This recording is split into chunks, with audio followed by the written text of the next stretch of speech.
नमस्कार to all of you.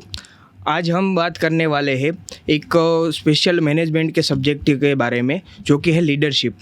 Leadership के बारे में हम एक व्यक्ति के जीवन, उसके मार्गदर्शन और उसके मेंटरिंग के तौर पे हम आज समझने वाले हैं। आज मेरे साथ जुड़े हुए हैं assistant professor Shri Shyam Kakkar sir, और सर की ज़िंदगी से हमको क्या क्या सीखने को मिलेगा लीडरशिप के, वो हम आगे आइए हम जानते हैं। Welcome to sir. और आज के पॉडकास्ट में हम आपको कुछ सवाल पूछेंगे और उससे हमको लीडरशिप के बारे में पता चलेगा। तो मेरा पहला सवाल ये है कि आपको हम एज अ प्रोफेसर और मेंटर आज देख रहे हैं, तो उस जीवन का आपको क्या क्या सेक्रीफाइस करना पड़ा, फेस करना पड़ा, आपको क्या क्या चैलेंजेस आए, और ऐसी क्या बात है जिसने आपको ऐसा इन्फ्लुएंस किया sir? First of all, thank you for having me on this podcast. So हर एक इंसान की ज़िंदगी में कुछ ना कुछ तो स्ट्रगल्स या चैलेंजेस आते ही है, राइट? सो कोई भी हो, weather it is me, weather it is anyone else, right, हम अपने स्ट्रगल्स या अपने चैलेंजेस से ही सीखते हैं। ओवर द ईयर्स वैसे एक एक्सपीरियंस जो मेरे लाइफ का रहा है वो है कि मुझे एजुकेशन के लिए, क्वालिटी एजुकेशन के लिए थोड़ा बहुत स्ट्रगल करना पड़ा है। So that explains many things कि एक अच्छे quality education, higher secondary education के लिए जब मैं हर रोज़ का 90 किलोमीटर ट्रैवल कर रहा था, तो वहाँ से मुझे बहुत सारी चीज़ें सीखने को मिली है, राइट? सो ऐसा बोला जाता है कि a person is a sum of all the decisions that he और शी मेक्स।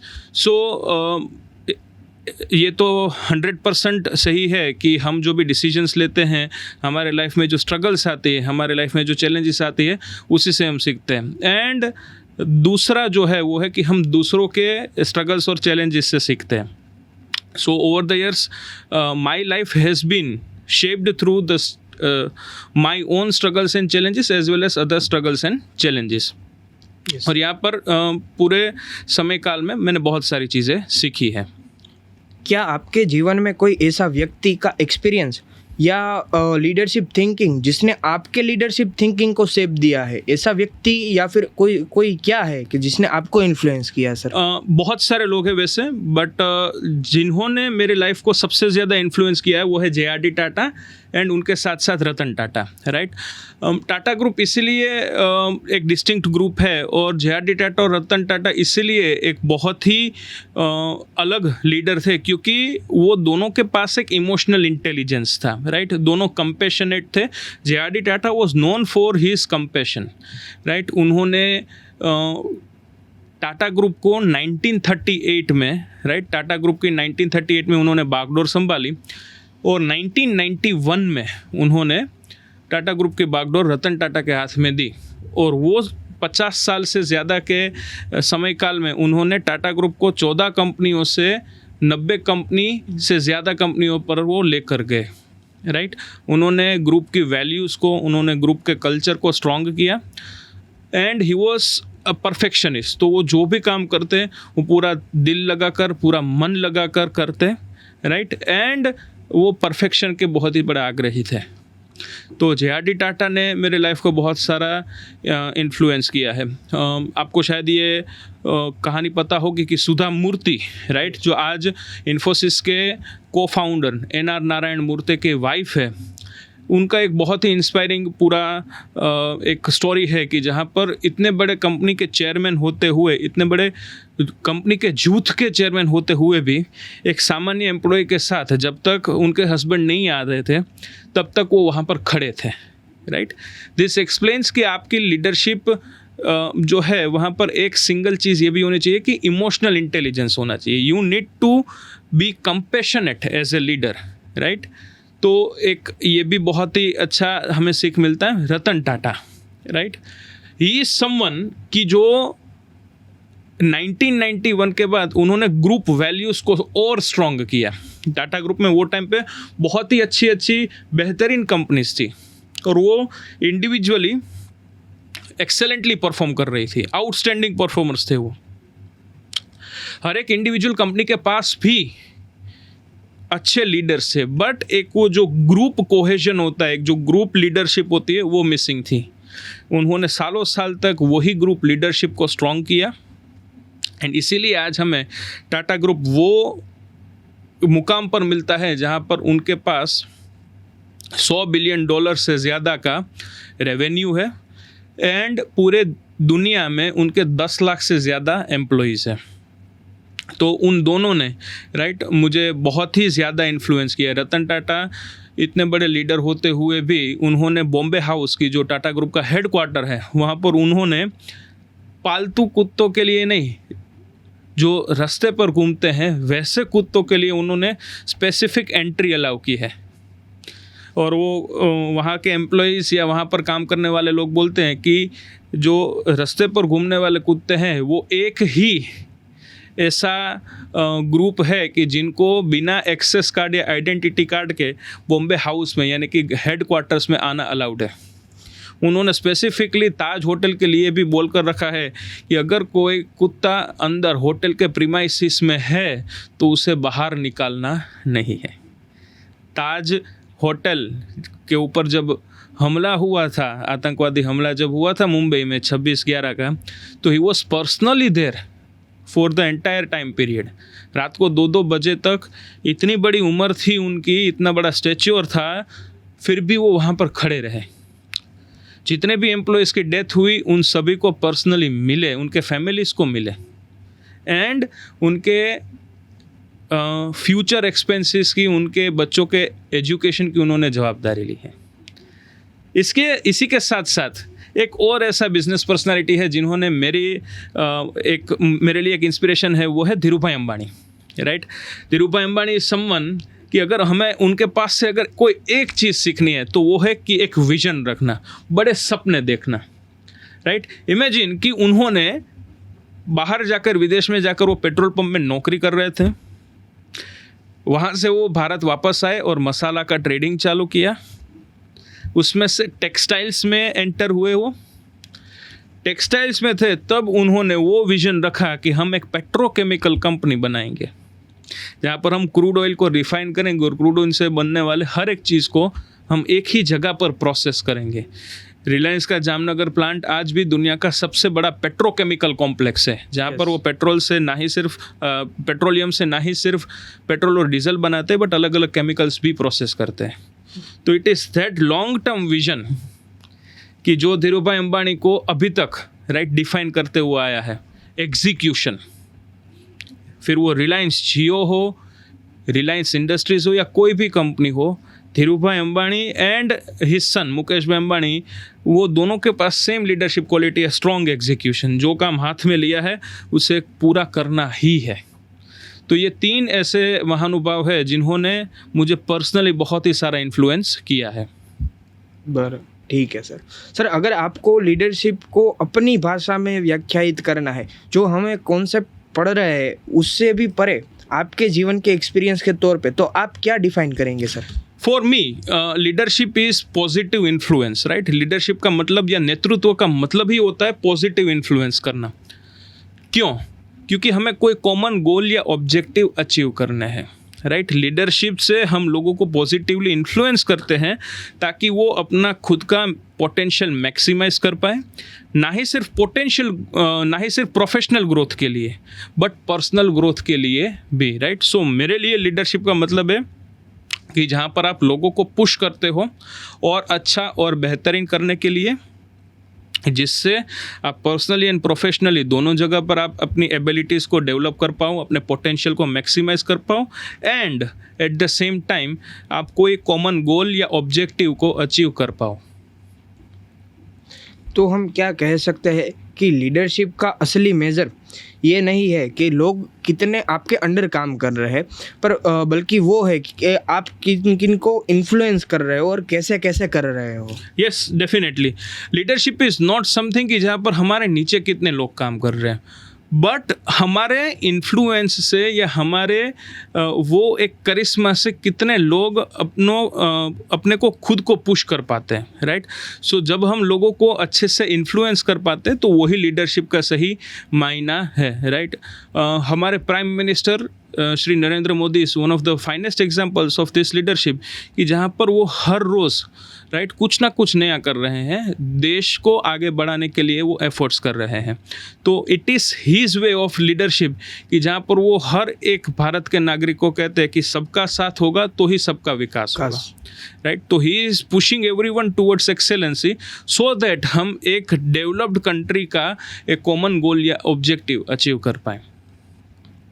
सर, आपके अनुसार एक लीडर के लिए ऑथोरिटी ज़्यादा पावरफुल है या इन्फ्लुएंस? और क्या आप कोई व्यक्ति के बिना जिसको स्पेशल ऑथोरिटी नहीं दी गई है पर उससे भी बाद वो इन्फ्लुएंस कर सके लोगों को, ऐसा कोई? यस, कोई भी लीडर के पास राइट ऑथोरिटी डेफिनेटली होनी चाहिए, बट उससे ज़्यादा अगर कुछ मैटर करता है तो वो है influence. Chandragupta Maurya is an example, कि जहाँ पर जब वो खेल रहे थे, जब वो छोटे बच्चे थे, जब वो खेल रहे थे, तब उनके पास कोई फॉर्मल ऑथोरिटी नहीं थी। वो सिर्फ एक राजा का और प्रजा का वो एक सामान्य गेम खेल रहे थे। तब आचार्य विष्णुगुप्त, जिसे हम चाणक्य के नाम से जानते हैं, तब उन्होंने देखा कि चंद्रगुप्त मौर्य के पास या एक अनजान लड़के पास ऐसी क्वालिटीज़ हैं कि जो उससे सही में राइट इन्फ्लुएंस कर रहा है। And that is why Chanakya developed Chandragupta Maurya to become a real king, right. So उनके पास तब फॉर्मल ऑथोरिटी नहीं थी चंद्रगुप्त मौर्य जब बच्चे थे, बट फिर भी उनके पास वो इन्फ्लुएंस था, और वही आगे जाके उन्होंने और अच्छे से उसे उनको पॉलिश किया है, उनको शेप किया है, राइट। सो यस, कोई भी एक लीडर के पास एक फॉर्मल ऑथोरिटी होना ज़रूरी है, इट इज़ रिक्वायर्ड, बट उससे ज़्यादा अगर आपके पास इन्फ्लुएंस है, अगर आप लोगों को पुश कर पाते हो, पॉजिटिवली इन्फ्लुएंस कर पाते हो, तो आपको शायद अपनी फॉर्मल ऑथोरिटी का इतना ज़्यादा यूज़ करने की ज़रूरत नहीं रहेगी। सर, लीडरशिप के मेजर फंक्शंस आते हैं जिसमें direction, motivation, communication, coordination, conflict management और टीम डेवलपमेंट शामिल है। तो आपके प्रैक्टिकल एक्सपीरियंस में इनमें से कौन सा ऐसा एक पर्टिकुलर है को जिसको चैलेंजिंग फंक्शन कह सकते हैं आप अपनी ज़िंदगी के एक्सपीरियंस से, और कौन सा है और क्यों है? अगर वैसे देखने जाए तो कोई भी लीडर के लिए सबसे बड़ा अगर कोई चैलेंज होता है तो वो है डिसीजन मेकिंग, राइट। बहुत सारे डिसीजंस ऐसे होते हैं कि जहाँ पर मल्टीपल स्टेक होल्डर्स इन्वॉल्व होते हैं, और वहाँ पर हमें उस तरीके से डिसीजन लेना कि हर एक स्टेक होल्डर के इंटरेस्ट को हम मैनेज कर पाए या हर एक स्टेक होल्डर के इंटरेस्ट को हम मेंटेन कर पाए, वो मुश्किल होता है। तो हर एक लीडर का काम है डिफ़िकल्ट डिसीजंस लेना। उसी के साथ साथ अगर हम एक बड़े ऑर्गेनाइजेशन में काम करते हैं, अगर हम प्योर मैनेजमेंट पर्सपेक्टिव से सोचें, तो जब हम कोई एक बड़े ऑर्गेनाइजेशन में काम करते हैं तब सबसे ज़्यादा मैटर करता है कोऑर्डिनेशन एंड कम्युनिकेशन। एक अच्छा कम्युनिकेशन होना हर एक स्टेक होल्डर्स के साथ, फिर वो एम्प्लॉइज़ हो, शेयर होल्डर्स हो, डिबेंचर होल्डर्स हो, बैंकर्स हो, सप्लायर्स हो, जनरल पब्लिक एंड गवर्नमेंट, कोई भी हो, अगर वहाँ पर हमारा कम्युनिकेशन अच्छा है तो चीज़ें बदल जाती है, चीज़ें और हमारे लिए बेहतर हो जाती है। तो लीडरशिप में सबसे ज़्यादा जो चीज़ मैटर करती है वो है decision making, communication and coordination. ये तीन ऐसी चीज़ें हैं कि अगर वो हम अच्छे से मैनेज कर लें तो दूसरी चीज़ें हमारे लिए मैनेज करना थोड़ा सा रिलेटिवली ईजी हो जाता है। और सर, जब हम स्टूडेंट्स एज अ स्टूडेंट्स आपके सामने कुछ प्रेजेंटेशन कर रहे हैं या भी कोई भी इवेंट है, उनको लीडरशिप के तौर पे हम संभाल रहे हैं बागडोर, और उस इवेंट को सक्सेसफुली हमको बनाना है, तो क्या क्या ऐसे फंक्शंस है जिसके ऊपर हमको ज़्यादा काम करना चाहिए सर? सबसे पहला इज़ डेफिनेटली कम्युनिकेशन, राइट। आप जितने भी लोग हो अपने टीम में, वहाँ पर कॉन्स्टेंटली इन्फॉर्मेशन का फ्लो रहना चाहिए। जो रिक्वायर्ड इन्फॉर्मेशन है वो इन्फॉर्मेशन का ओवरलोड नहीं करना है, वरना वो कन्फ्यूजन के अंदर वो ट्रांसफॉर्म हो जाता है। तो सबसे पहला है कि आपको कॉन्स्टेंट एक कम्युनिकेशन में रहना है। सेकंड, कोऑर्डिनेट करो, इनिशिएटिव लो, राइट। लोगों के पास से फॉलो अप मांगो ताकि हमें पता चले कि हम एज ए ग्रुप या एज ए टीम कहाँ पर है, राइट। तो ही हमें वो पता चलेगा कि हमें और कितने एफर्ट्स डालने। तो जब भी आप कोई कॉलेज का इवेंट कर रहे हो, कोई एक्टिविटी को लीड कर रहे हो, कोई प्रोजेक्ट में आप इन्वॉल्व हो, तो वहाँ पर ये दोनों चीज़ें होनी चाहिए, राइट। डिसीजन मेकिंग में आपको आपके फैकल्टी मेंबर्स या आपके ऊपर जो भी कोई भी लोग हैं वो आपको मदद करेंगे, बट ये दो चीज़ें आपके पास कॉन्स्टेंटली होनी चाहिए और चाहिए, राइट। इनिशिएटिव इज समथिंग कि जो फ्यूचर लीडर्स के लिए आज भी ज़रूरी है, राइट। वो Yes. अपने साइड से कैसे चीज़ों को और बेहतरीन कर सके, इन्फ्लुएंस कर सके, वो भी एक डेफिनेट, राइट, एक क्वालिटी है कि जो हर एक स्टूडेंट के पास होनी चाहिए। ओके सर, लीडरशिप का सबसे चैलेंजिंग हिस्सा होता है कि डिसीजन लेना, पर बल्कि आपको इनकम्प्लीट इन्फॉर्मेशन अगर दी जाती है तो आप कोई एक ऐसा डिसीजन ले लेते हैं कि जिससे कंपनी की ग्रो होने से लॉस में चली जाए, तो आप तब क्या करेंगे एज अ लीडर? सबसे पहले जो भी चैलेंज हमारे हाथ में है उस हमें एक्नॉलेज करना पड़ेगा कि हाँ, ये हमारे लिए एक प्रॉब्लम है। जब तक हम कोई प्रॉब्लम को एक्नॉलेज नहीं करते तब तक उसको रिजॉल्व करने में हमारी एनर्जी हम नहीं डाल पाएंगे, राइट। लॉसेस आए हैं, ठीक है, there might be some reasons के जो हमारे हाथ में नहीं थे, जो हमारे कंट्रोल में नहीं थे। तो सबसे पहला है कि आपको एक्नॉलेज करना है कि there is a problem in your organisation और in your business enterprise. Second, फिर हम उसे कैसे जल्दी से रिजॉल्व कर पाएंगे, उसके हमें स्टेप्स लेने हैं। फिर उसके लिए अगर हमें कुछ टफ डिसीजंस लेने पड़ते हैं तो हम लेंगे, राइट। अगर हमें कोई ऐसे डिसीजंस लेने पड़ रहे हैं कि जिससे शायद हमें 2 कदम पीछे जाना पड़ रहा है तो लेट दैट बी। क्यों? क्योंकि उससे ओवरऑल स्टेबिलिटी एंड परफॉर्मेंस को हम जल्दी से रिस्टोर कर पाएंगे। इसलिए ये ज़रूरी है कि हम इनकम्प्लीट इन्फॉर्मेशन में भी, राइट, या जब हमारे पास एक क्लियर पाथवे ना हो तब पहले तो हम कोशिश करेंगे कि एक हमें क्लियर पाथवे मिले एंड फिर हम डिसीजंस धीरे धीरे लेना शुरू करेंगे। And in the mean time हमें ये नहीं भूलना है कि हमारे वैल्यूज़, हमारे बिलीव्स, हमारे कल्चर को हमें छोड़ना नहीं है, राइट। उसे पकड़कर हमें आगे बढ़ना है। क्यों? क्योंकि यही सारी चीज़ें शायद वैल्यूज़, कल्चर, बिलीव्स, ट्रेडिशंस ये किसी को दिखते नहीं हैं। हम सालों साल से पीढ़ी दर पीढ़ी बहुत सारी चीज़ों को फॉलो करते हुए आए हैं, वो हमें दिखते नहीं है बट फिर भी उसका एक डेफिनेट इम्पैक्ट होता है। तो हमें अपने कंपनी के वैल्यूज़ हैं, वैल्यू सिस्टम है, बिलीफ सिस्टम है, उसको हमें छोड़ना नहीं है। उसे साथ में लेकर फिर जो कुछ भी हमारे हाथ में है वो हमें एफर्ट्स डालना शुरू करना है। और सर, जो भी ये मिसकम्युनिकेशन हुआ है या फिर आपको गलत इन्फॉर्मेशन मिली है तो उसको डिफाइन करने के लिए, मतलब सही करने के लिए आप एज ए लीडर क्या क्या करेंगे अपनी कंपनीज में? हमें सबसे पहले तो we should lead by an example, right, कि हमें खुद को वो वही जगह पर एक एग्जाम्पल के तौर पे आना पड़ेगा कि हाँ भाई, गलती हुई है तो हुई है, राइट। कम्युनिकेशन जितना हम स्ट्रेट रखेंगे उतना लोगों के अंदर एंग्जाइटी कम होगी, राइट। जो बोलते हैं कि स्पेकुलेशन कम हो जाता है, तो एक हमें वहाँ पर फ़ायदा मिलेगा। एंड हमें कॉन्स्टेंटली सभी स्टेक होल्डर्स के साथ में टच में रहना पड़ेगा, जिसकी मदद से जो कुछ भी चीज़ें, ट्रांसपेरेंसी जितनी मेंटेन होगी उतना हम रियल इश्यूज़ के ऊपर फोकस कर पाएंगे। तो सबसे पहला है कि ट्रांसपेरेंसी मेंटेन करनी है, राइट। लेट पीपल नो कि हम क्या कर रहे हैं, जिसकी मदद से लोगों का हमारे ऊपर भरोसा बने रहे, राइट। लीडरशिप का दूसरा मतलब ये भी होता है कि हमें अपने लीडर के ऊपर, ये जो हमसे आगे हैं, राइट, जो नेतृत्व कर रहे हैं, हमें उनके ऊपर भरोसा है। तो लोगों का भरोसा, फिर वो एम्प्लॉइज़ हो, शेयर होल्डर्स हो या कोई भी हो, जनरल पब्लिक हो, ट्रांसपेरेंसी मेंटेन करेंगे ताकि लोगों का विश्वास हमारे ऊपर बना रहे। सर, आपके अनुसार प्रोफेसर और मेंटर में क्या डिफरेंस है, और आपके हिसाब से एक टीचर कब वास्तव में मेंटर बन सकता है? एक प्रोफेसर का काम है सब्जेक्ट को सिखाना, जो भी उनके पास टॉपिक है उसे सिखाना, राइट। वो एक स्ट्रक्चर लेकर चलते हैं, वो एक करिकुलम लेकर चलते हैं, जबकि एक मेंटर का काम है आपको गाइड करना, आपको कॉन्स्टेंटली पुश करना, राइट। एक टीचर एक छोटा रोल फुलफ़िल करते हैं, जब एक मेंटर एक बड़ा रोल फुलफ़िल करते हैं। वो आपके साथ कॉन्स्टेंटली टच में रहते हैं, आपको गाइड करते हैं, राइट। आपको स्पेसिफिकली आपकी स्ट्रेंथ को बढ़ाते हैं, वीकनेस को कम करते हैं, राइट। एक मेंटर का काम है आपके साथ लंबे टाइम तक साथ में रहना।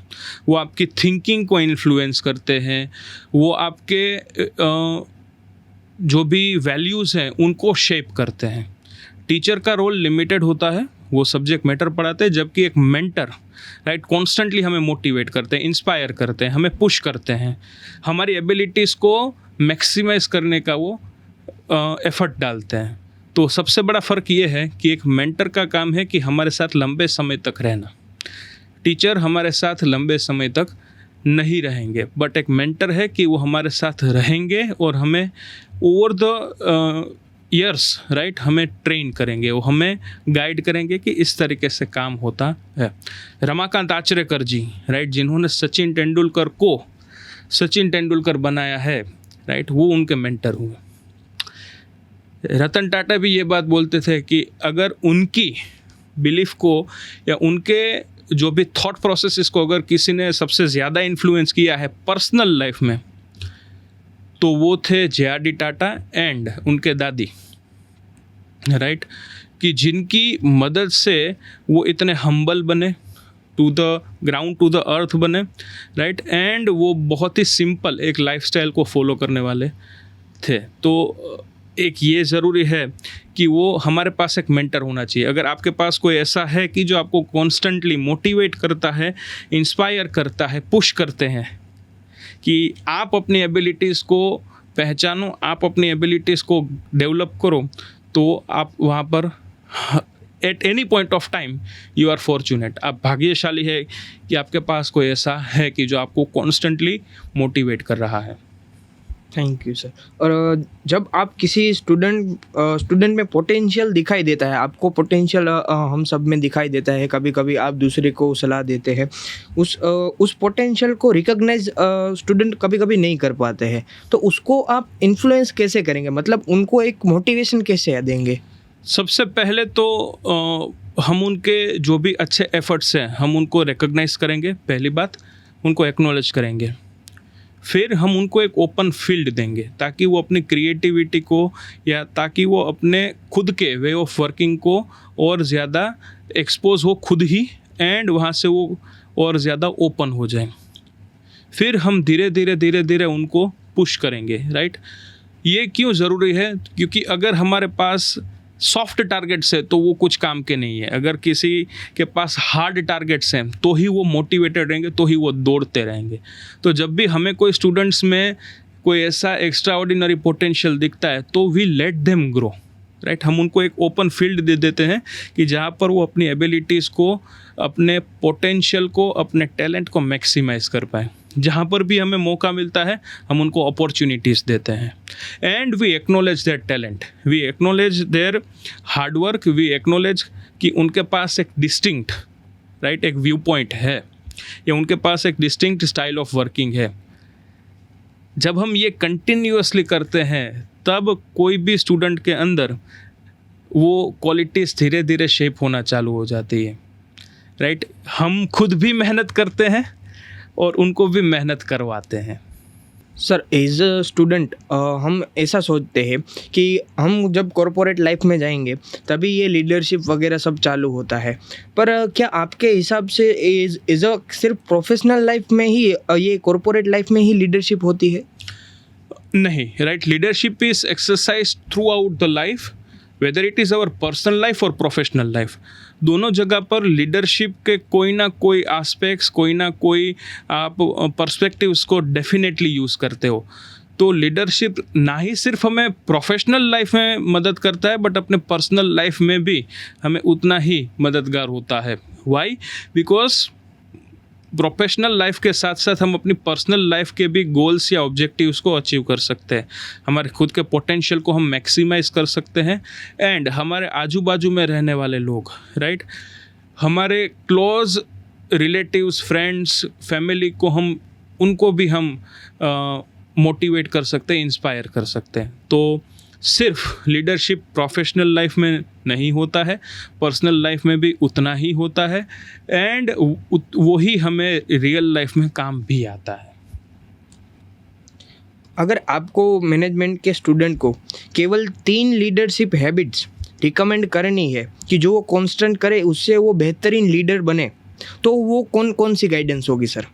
सबसे पहला है क्रिटिकल थिंकिंग, राइट। चीज़ों को एक अलग नज़रिए से देखना, चीज़ों को एक डेप्थ में जाकर देखना कि जहाँ पर आप ऑब्वियस डिटेल्स से ज़्यादा अंदर जा रहे हो, अंदर आप रियल चीज़ों को पहचानने की कोशिश कर रहे हो।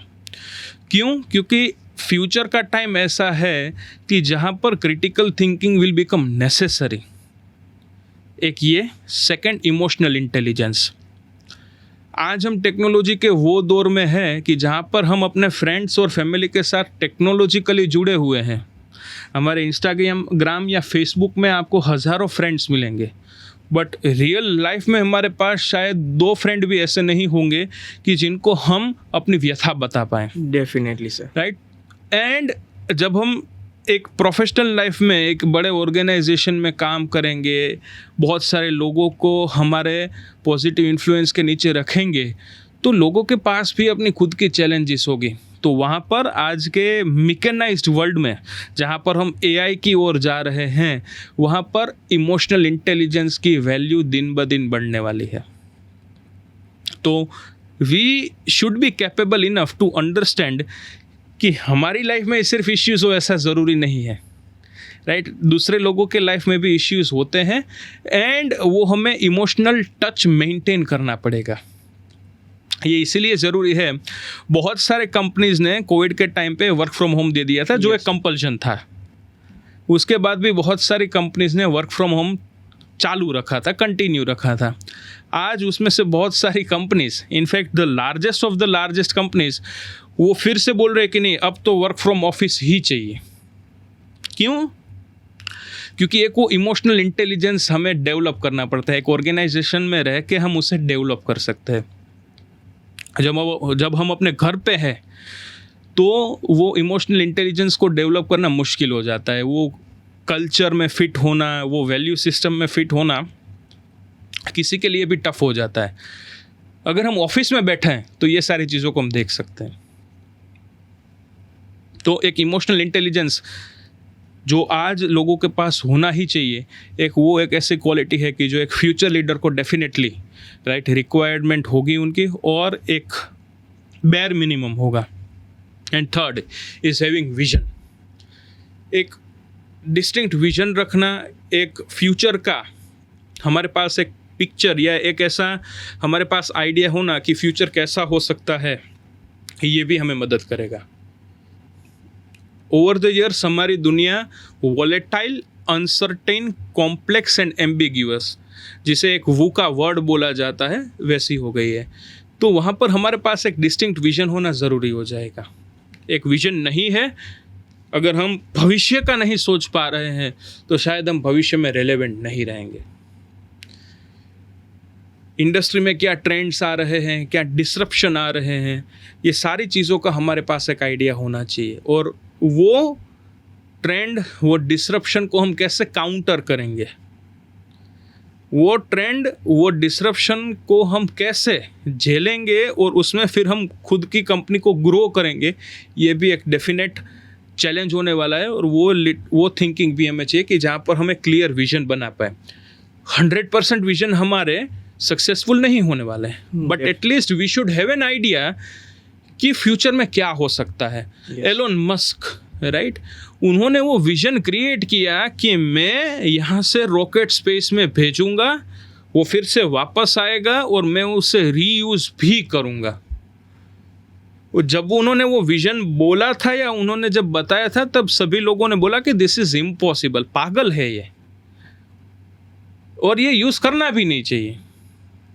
बट उन्होंने वो विजन को साकार किया। तो एक वो विजन होना डेफिनेटली ज़रूरी है, राइट। एंड यही राइट 3 क्वालिटीज़ है कि जो हर एक लीडर में होनी चाहिए।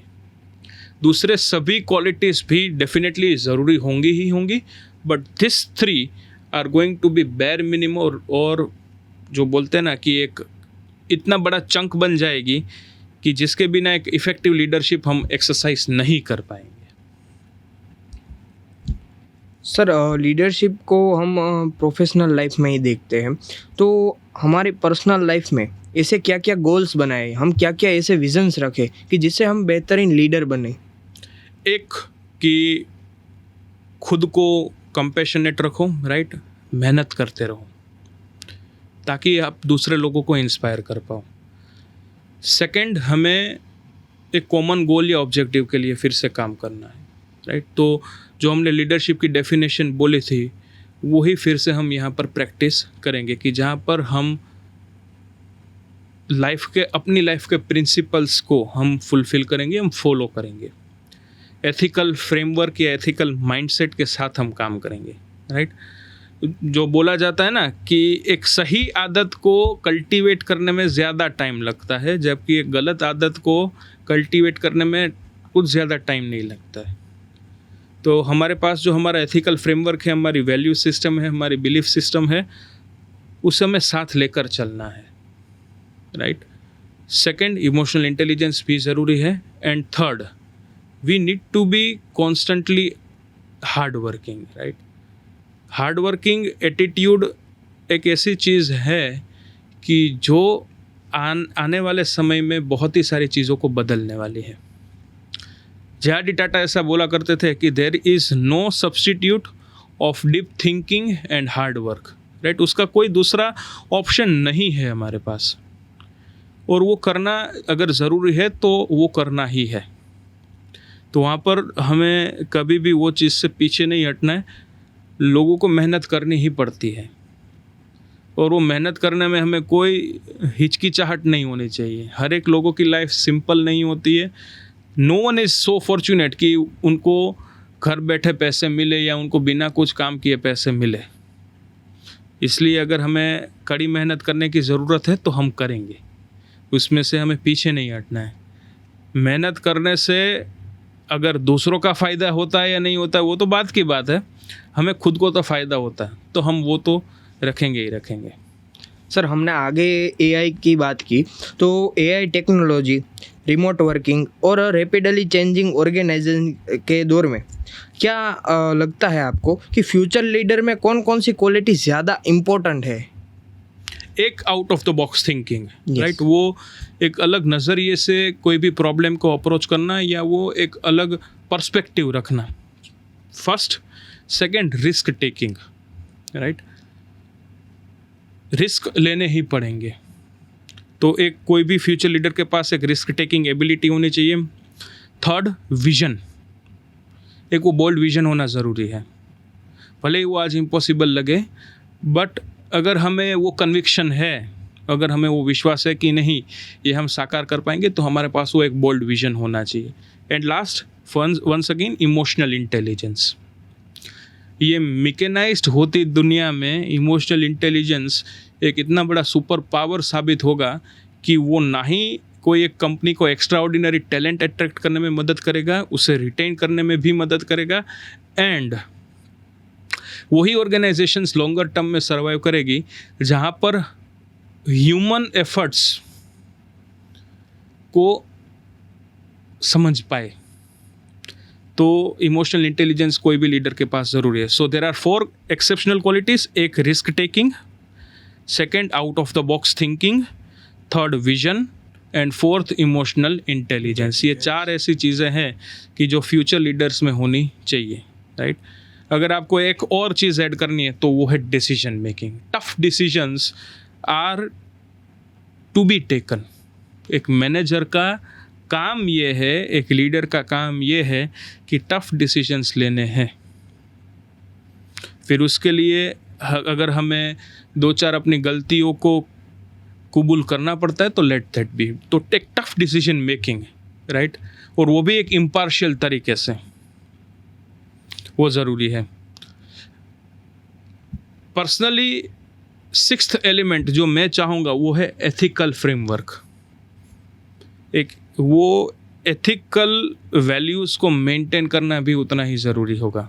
इनफैक्ट शायद ऐसा भी बोला जा सकता है कि एथिकल फ्रेमवर्क या एक एथिकल वैल्यू होना सबसे पहली चीज़ है, उसके ऊपर से ही ये सारी चीज़ें हम प्रैक्टिस कर पाएंगे। लोगों का ट्रस्ट तब ही आएगा हमारे ऊपर जब हमारे पास वो एथिकल फ्रेमवर्क होगा। तो yes, we have to play by ethics, right. क्या सही है क्या गलत है उसका हमें पता होना भी चाहिए और हमें सही के साथ रहना पड़ेगा। तो yes, ethical framework, vision, risk taking, emotional intelligence, out of the box thinking and decision making, ये 6 ऐसी चीज़ें हैं कि जो एक अच्छे लीडर को फ्यूचर में शेप करेंगे।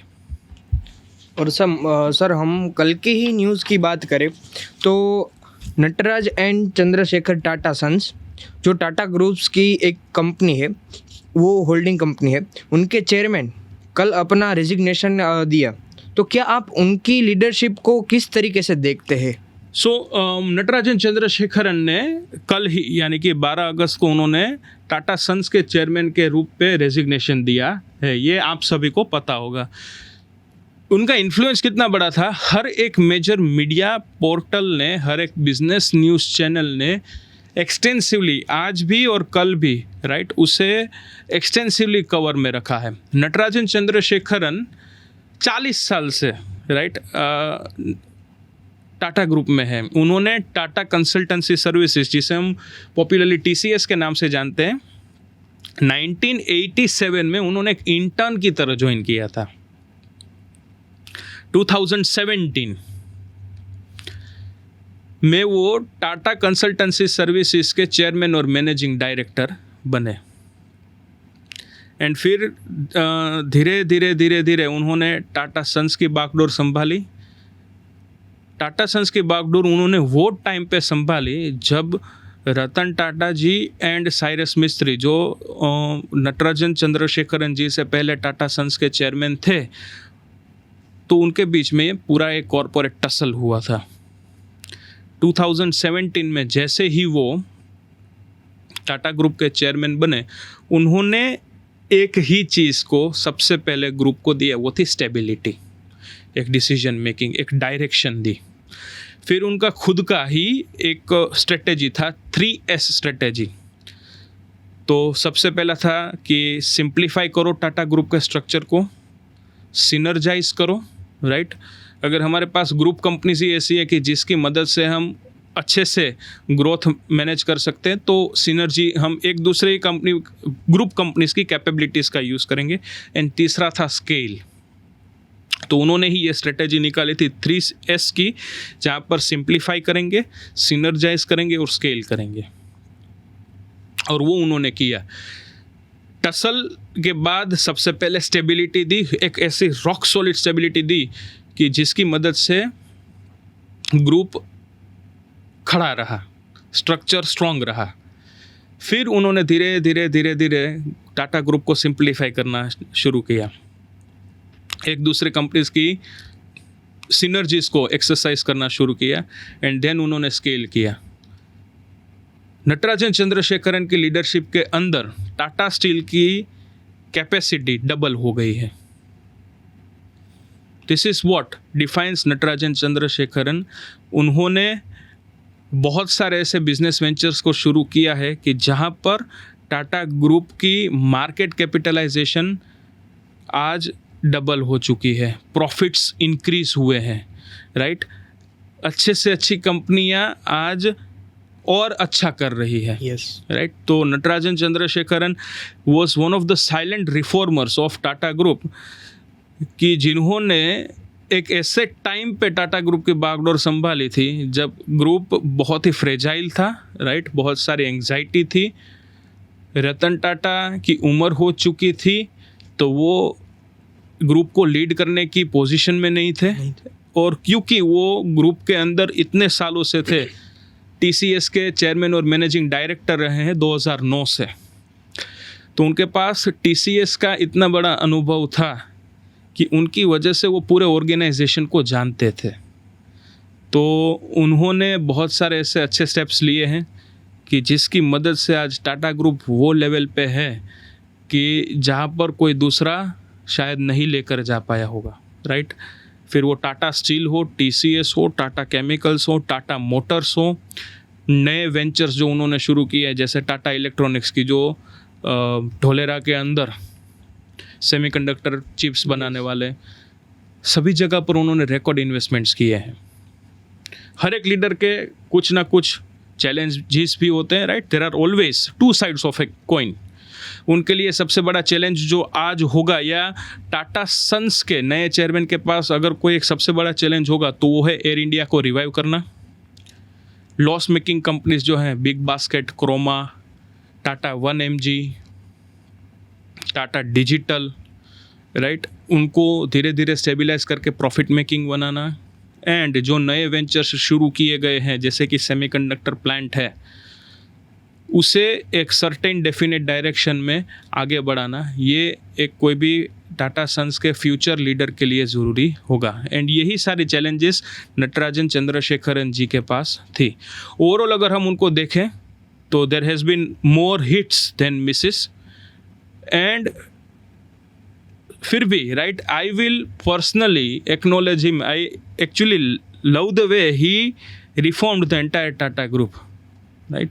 उन्होंने आज भी वो एक बोल्ड विजन दिया है, क्योंकि वो एक टेक्नोलॉजी सेक्टर से आते थे, तो उन्होंने ऐसे चेंजेस किए हैं कि जो शायद आज हमें मटेरियली दिखते नहीं है, बट उन्होंने टाटा ग्रुप के पूरे स्ट्रक्चर को, जहाँ पर 400 से ज़्यादा कंपनियां हैं, लिस्टेड अनलिस्टेड साथ में मिलाकर, तो वो उन्होंने स्ट्रॉन्ग किया है। Non Parsi, non Tata chairman होते हुए भी उन्होंने ग्रुप के कल्चर, वैल्यूज, ट्रेडिशंस, बिलीफ्स को बिगड़ने नहीं दिया है। और 150 साल से पुराने ऑर्गेनाइजेशन को रिफॉर्म करना is not at all easy, but yes, he will be remembered as a silent reformer of Tata Sons, and his contribution to trade and commerce, to Tata group will always be cherished in the longer term. Message to conclude our podcast. आज के podcast में हमने देखा कि leadership एक केवल designation या position नहीं है, बल्कि उनका एक मतलब होता है इन्फ्लुएंस। और वो इन्फ्लुएंस भी ऐसा कि जो हमें ऑथोरिटी के बिना भी मिले और ऑथोरिटी के साथ भी मिले, और उसके आगे भी हमने हमारे जीवन में कैसे लीडरशिप को इम्प्लीमेंट करे, वो सर के एक्सपीरियंस, वैल्यूज़ और मेंटरिंग के तौर पे समझा। सर आपका धन्यवाद करता हूँ मैं कि आपने अपना वैल्यूएबल टाइम हमको दिया और लीडरशिप के बारे में बताया। Thank you sir, and thank you to everyone. Thank you.